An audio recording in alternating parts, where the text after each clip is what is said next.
The notification came through at 11:43 on a Tuesday night, and I almost missed it.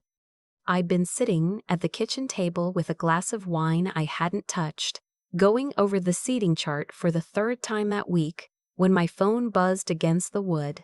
I assumed it was my daughter texting about the centerpieces again.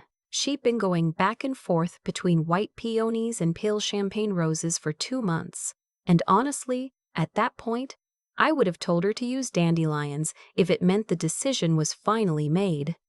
But it wasn't her. It was an email from our joint credit card account, an alert I'd set up years ago, back when we were tighter with money, and I tracked every charge over $200. I'd forgotten I'd even set it up. The charge was $1,847 at something called Maison Lefebvre. I had to Google it. It was a boutique hotel in the 7th arrondissement in Paris. My husband was supposed to be in Cincinnati at a regional sales conference. I sat very still for a long time. The wine glass left a wet ring on the seating chart. I didn't move it. His name was my husband of 14 years. I'll call him by what he is now, a stranger who slept next to me for over a decade, and never once let me see who he actually was. His name doesn't matter anymore. What matters is what I did next. I didn't call him. That would have been the old me, the one who cried in parking lots and apologized for asking questions. Instead, I opened my laptop, pulled up our shared cloud account, the one he'd forgotten I still had access to, and started looking. He'd turned off location sharing on his phone 2 weeks earlier. He told me his battery had been draining and some tech guy at work suggested it.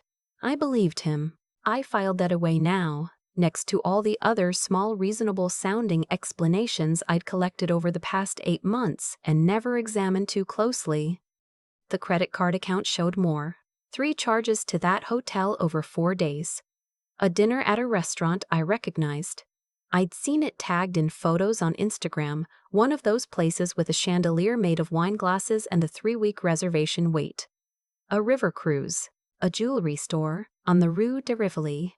He told me the conference hotel was covered by the company. I closed my laptop and sat in the quiet of my kitchen for a long time. The refrigerator hummed. Down the hall, the guest room was full of wedding supplies, ribbon spools, a card box I'd spent 3 weekends painting, my daughter's veil hanging in its garment bag. Her wedding was 9 days away. 9 days. I thought about calling my sister. I thought about screaming. I did neither. What I did was walk to the cabinet above the refrigerator where we kept the files, insurance policies, the mortgage, tax returns, and I pulled out every document with both our names on it, and I sat back down at that kitchen table, and I read every single one until almost 3 in the morning. By the time I went to bed, I knew exactly what I was dealing with. My daughter doesn't know any of this happened before her wedding. I made sure of that. She called me the next morning, breathless and happy, wanting to talk about the rehearsal dinner menu. Her fiancé's mother had opinions about the salmon. I stood in my kitchen in the same clothes I'd worn all night, and I talked about salmon for 20 minutes, and when I hung up, I went into the bathroom and turned the shower on all the way hot, and I stood in it until the water went cold. Then I made 2 phone calls. The first was to a private investigator I found through a recommendation from a colleague, a woman who'd been through her own version of this 2 years earlier and had come out the other side with her house and her retirement account and her dignity fully intact. She'd mentioned the PI in passing once, over lunch, as someone who was worth every penny. I hadn't understood why she said it with such precision. I did now. The PI was a woman named, well, I'll call her my investigator. She answered on the second ring. I explained what I'd found. She asked 4 questions, all practical, none of them the kind that made me feel like I needed to explain or justify anything. She said she could have eyes on the situation within 48 hours. I asked what I needed to do. She said nothing yet. Just don't tell him what you know. The second call was to my attorney. I'd used her for a contract dispute 3 years ago and kept her number in my phone for reasons I couldn't have explained at the time. Instinct, maybe. She told me to come in the next morning and to bring whatever financial documents I had access to. Don't move anything, she said. Don't close any accounts, just document. That night my husband called from what he described as a hotel bar in Cincinnati. There was noise in the background. He said the conference was running long. He asked about the wedding prep. He said he missed me. I told him everything was fine. The word fine has done a lot of heavy lifting in my marriage. I was only just starting to notice. He came home 3 days later, tan in the specific way that doesn't come from Ohio in November. He had a gift bag with him. A scarf, silk, expensive, the kind of thing bought quickly in an airport or a boutique by someone trying to smooth over guilt with something they couldn't return. I held it and said it was beautiful, and watched his face for the thing underneath. I'd already received the first set of photos from my investigator.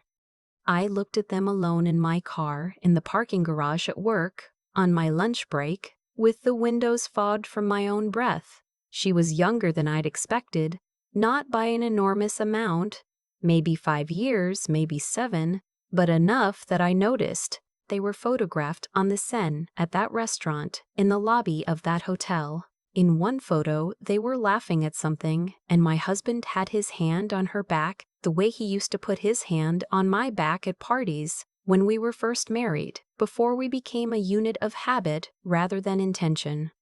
I forwarded everything to my attorney. I sat in that parking garage for another 12 minutes, and then I went back upstairs and I finished the rest of my workday. There's a particular kind of performance that's required of mothers in the weeks before a wedding. Everything you feel has to be subordinated to the task of making your child's moment beautiful and uncomplicated. I am by nature a private person. I've spent most of my adult life learning to carry difficult things quietly, to process in private and present in public. That skill, which I'd always thought of as a kind of weakness, an inability to demand space for my own pain, turned out to be the most useful thing I had. I drove to florists. I addressed envelopes. I sat through a cake tasting and laughed when the lemon elderflower layer made my daughter's eyes go wide with delight. I helped her break in her wedding shoes by making her wear them around my house for an hour every evening for a week. We watched old home videos one night, just the two of us, and she leaned against my shoulder the way she did when she was 7 years old. And I kept my arm around her, and I did not think about Paris, and I did not think about silk scarves, and I did not think about what was waiting on the other side of the wedding day. She is the best thing I have ever done, whatever else is true, whatever my husband is or isn't, whatever my marriage was or wasn't. She is what I made that was worth making. My husband told us 2 weeks before the wedding that he might not be able to make it. He said it the way people say things they've already decided, carefully, with a prepared explanation already smoothed into place. There was a situation at work. A client crisis. He might have to fly out the day before the ceremony and wouldn't know until closer to the date. He was so sorry. He hated even the possibility. He'd do everything he could. My daughter's face did something complicated that she immediately covered over. She said, "Of course, Dad, whatever you need. The training of a lifetime. Don't be difficult. Don't ask for too much. Make room." I watched her do that, and something in me went very quiet and very certain. He was not going to ruin her day, and I was not going to let her spend one moment of it wondering if she was enough to come home for. The week of the wedding, he confirmed he wouldn't be there. Client emergency, he said. Unavoidable. He sounded genuinely regretful on the phone, and either he was a better actor than I'd given him credit for, or some part of him had convinced itself that business and urgency were real and sufficient reasons, and the rest of it, the hotel on the Seine, the woman, the ring I'd spotted in the jewelry store receipt, was somehow separate and manageable. My investigator confirmed he was in New York, not for work. I filed the information. I had by that point a very complete picture. My attorney had a copy of everything. I had done what she advised, documented, preserved, waited. The timing wasn't mine to control. The wedding was in 4 days. I told my daughter that her father sent his love and was devastated to miss it, and that she should not let his absence take up 1 inch of space in her heart on Saturday. I told her that he would have to make that right with her in his own time, in his own way, and that was between the two of them, but that her wedding day belonged to her, and no one was going to diminish it. She cried a little. I held her. Then she straightened up and said, "Okay, let's go get my nails done." And I have never loved her more than I did in that moment. I want to be honest about what the wedding day actually felt like, because I've seen a lot of versions of this story told as though the wronged person floats through their pain on a cloud of righteous dignity. That is not how it was. It was hard. It was hard to stand in the bridal suite at 8 in the morning, passing bobby pins and safety pins, and trying to locate the specific shade of lip liner that had been in the bag a minute ago. It was hard to hold the back of my daughter's dress while she stepped into her heels and look at her. This person I made, this person who looked at her father's absence and chose to be bigger than it, and feel the full weight of everything. The photographer caught a moment early in the morning that I didn't know was being photographed. My daughter and I were standing at the window and she had her head tilted toward mine, both of us looking out at the garden where the ceremony would be. I found out later, it's one of her favorite photos from the day. In it, I look calm. I look like a woman who knows something the world doesn't yet. I suppose that was true. During the cocktail hour, I slipped away for 10 minutes. I sat in the empty ceremony space after the guests had moved inside, in the chair that had been reserved for my husband, and I let myself feel it. All of it. Just for those 10 minutes. The grief of it. Not for him, exactly, but for the version of my life I'd believed in. For the years I'd spent building something that turned out to be only half constructed, and I'd been the one doing most of the building. Then I went inside and I danced with my daughter at her wedding reception, and I meant every second of it. The day after the wedding, I met with my attorney. She spread the documents across the conference table with the calm efficiency of someone who has done this many times and has long since stopped finding it sad. There was more there than I'd initially found. My husband had been moving money, small amounts, incrementally, into an account I didn't have access to. Not enough to trigger automatic alerts, but enough to matter. He'd been doing it for almost a year. The account was in his name only. The transfers had started around the same time the location sharing turned off. My attorney explained what this meant for the divorce proceedings. It meant he'd been planning. It meant this wasn't a lapse or a crisis or a thing that happened to him. It was a sequence of decisions, made over time, with intention. It changed some things legally. It changed some things in me too, though not in the way I might have expected. It made me feel less like a woman who'd been blindsided and more like a woman who'd been underestimated. That I can work with. I sent him a message that evening, short. I told him I thought we needed to talk when he got back. I told him not to rush on my account.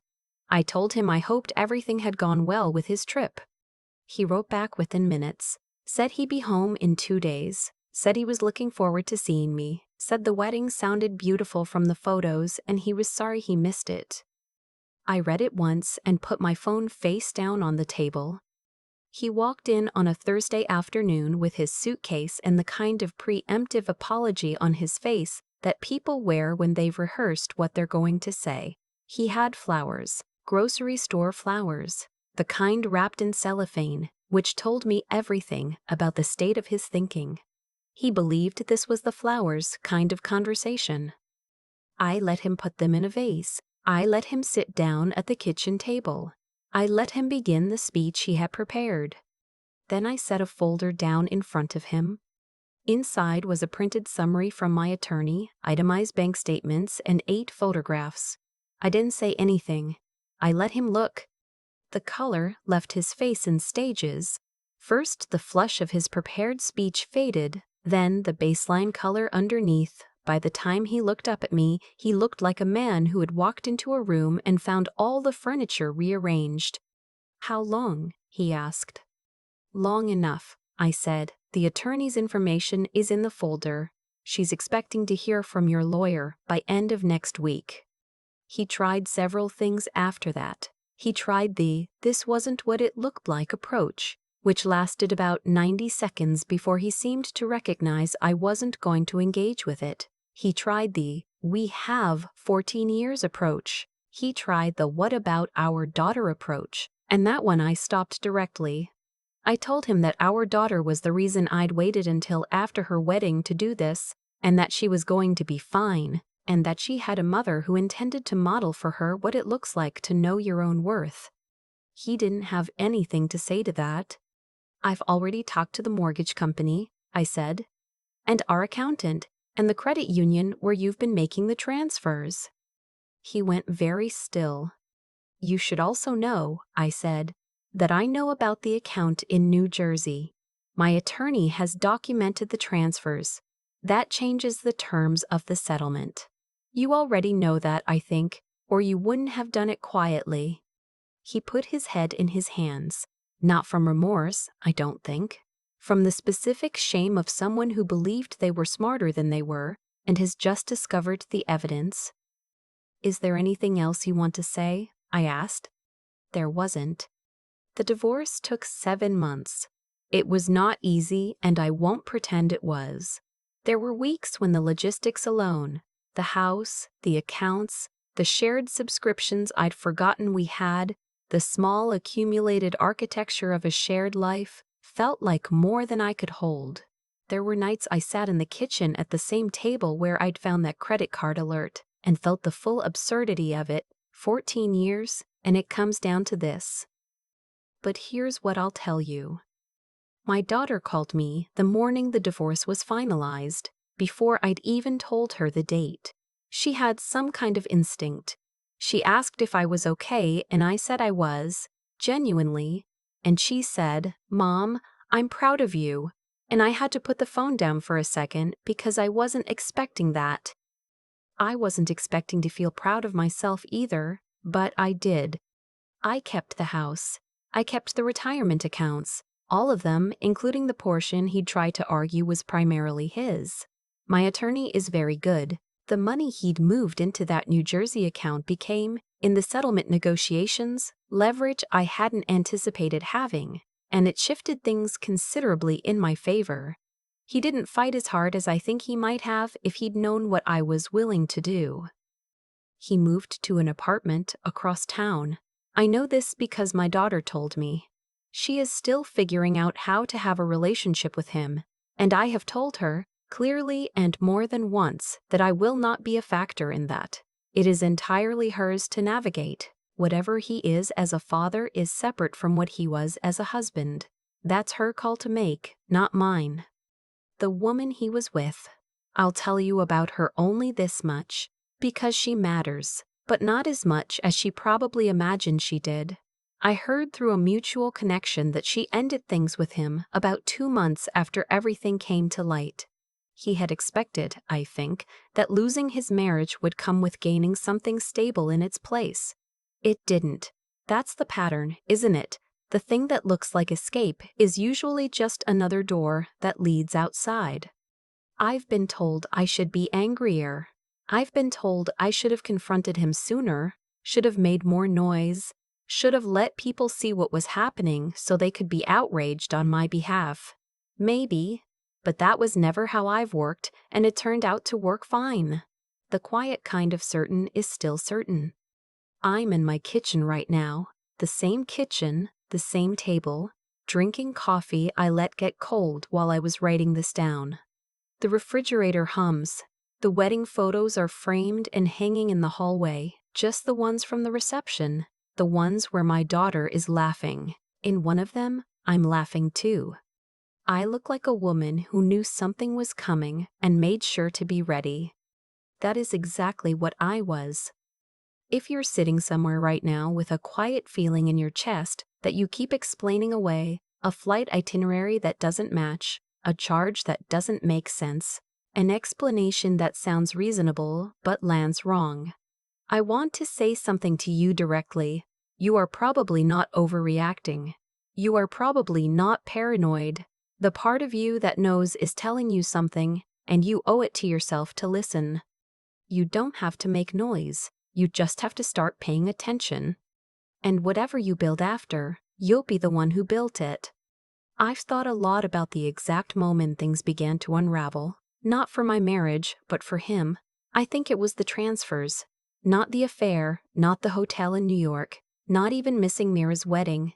It was the transfers. Because that's when it stopped being the failure of character and became a plan. And a plan means he looked at our life together and made a calculation. He decided I wasn't worth the truth. He decided I wouldn't notice. Or if I did, I wouldn't act. That miscalculation cost him everything. There's something people don't say enough about betrayal. The person who does it almost always underestimates the one they're betraying. They count on the years of accommodation. They count on the fact that you've absorbed 100 smaller disappointments quietly, and they assume the larger ones will land the same way. What they don't account for is that quiet is not the same as unaware. Patience is not the same as passivity. I had spent 14 years learning to carry difficult things without making them everyone else's problem, and he read that as weakness. It wasn't. It was practice. When I sat down at that kitchen table at midnight with the credit card alert on my screen, I wasn't just finding out about a hotel room. I was finding out who I was married to. And the version of me that existed before that night, the one who explained away the small things and filed the uncomfortable feelings and told herself that a quiet marriage was still a good one, she didn't survive the discovery. But I did. That distinction matters. What carried me through the months that followed wasn't anger, though there was anger. It was something steadier. It was the part of me that knew right from wrong clearly enough to act on it. Not to punish, but because letting it continue would have been a kind of lie I wasn't willing to tell myself anymore. Some people call that integrity. I just think of it as the refusal to become someone I don't recognize. And then there was the work of it, the attorney, the documents. The 7 months of legal process that required me to show up prepared, focused, and clear-headed every single time, even when I'd had 3 hours of sleep and cried in my car before walking into the conference room. Nobody hands you that steadiness. You build it piece by piece by doing the next necessary thing even when you don't feel ready. Mira didn't know I was doing any of this while she was breaking in her wedding shoes at my kitchen table. That was my choice. Some battles are private not because you're ashamed, but because they're yours alone to fight. What I know now is that the outcome of any situation like this depends almost entirely on what you decide to do with what you find out. You can collapse, and no one would blame you. You can rage, and that has its place too. But if you can find the part of yourself that is still thinking clearly, the part that knows what it's worth and what it's owed, and let that part make the decisions, you will get through it with more than you started with. I kept the house. I kept my retirement. I kept my daughter's respect. I kept myself. He kept the apartment across town and a lesson he probably hasn't finished learning yet. That's how it works, I think. Not as punishment handed down from somewhere above, but as the simple, ordinary consequence of choices made over time. He chose deception, incrementally, for months, and I chose to pay attention and then to act on what I knew. Both choices had outcomes. His just happened to land harder.